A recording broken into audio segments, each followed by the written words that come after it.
Welcome to Joystick, my friends. In this video, I will show you how to solve the problem of printing unique elements of an array in order of n log n time complexity.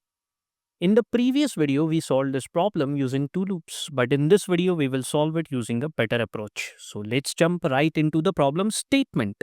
The problem statement of distinct elements says, given an integer array ARR, so this is our array, you can see, which may contain duplicates, and this array does have duplicates, you need to print all the distinct elements from this array.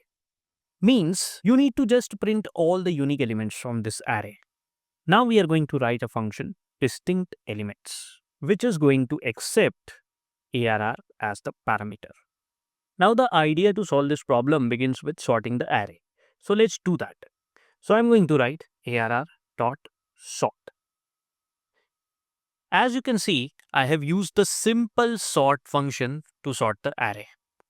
Now, once the array is sorted, the idea is simple. Compare an element with the immediately previous one. If they match, discard the element because it's a duplicate. Else, add it to a result array. So let's do that. First, we create an empty res array, which is the short form of result. Of course, we'll add the first element of the array to the result list because we have to compare every element with the one on its left. There is nothing to the left of the first element, so the code will throw index out of bound error. Therefore, we add the first element at index 0 already to the result list. So, it will be res dot append within its brackets ARR within square brackets 0. That means array element at index 0. Alright, now we start a for loop. It will be for I in range function. Now the loop has to start from the element at index 1 because element at index 0 is already in the result array. So we write the starting index as 1. And after comma, we write the end index, which is not included in the range function of Python. So the end index will be the last index of the array, which is 7. And we are going to add 1 to it, which is going to be the length of the array because there are 8 elements in this array. So we will write len function within whose brackets will pass our array.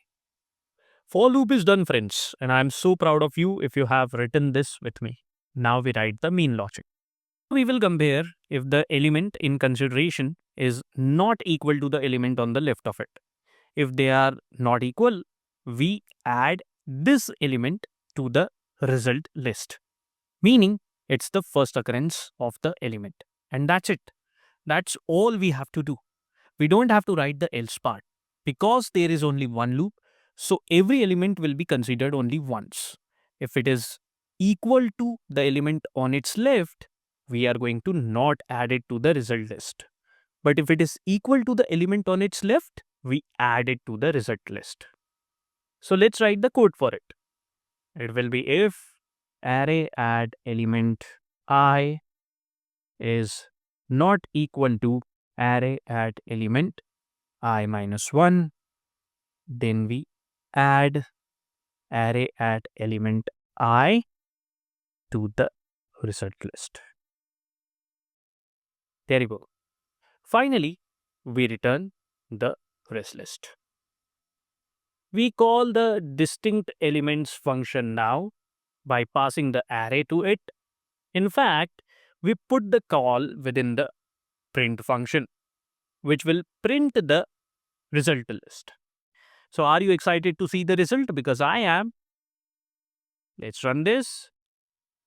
And there you go. We have printed all the distinct elements from our array. And that we have done in order of n log n time complexity. And one thing to note here is that this result list is sorted because we used the sort function earlier. Now let's quickly calculate the time complexity. So what are the important operations in our program? It's the sorting and the loop. Sorting an array of size n typically has a time complexity of n log n using Python's timsort algorithm. and the loop contributes to the time complexity of order of n. So the total time complexity is the sum of the time complexities of sorting and iterating.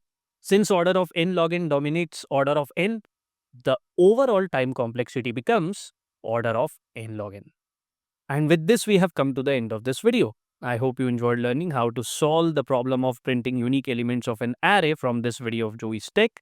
I'll see you in the next video in which we'll solve this problem using an even better approach. I'll see you in that video.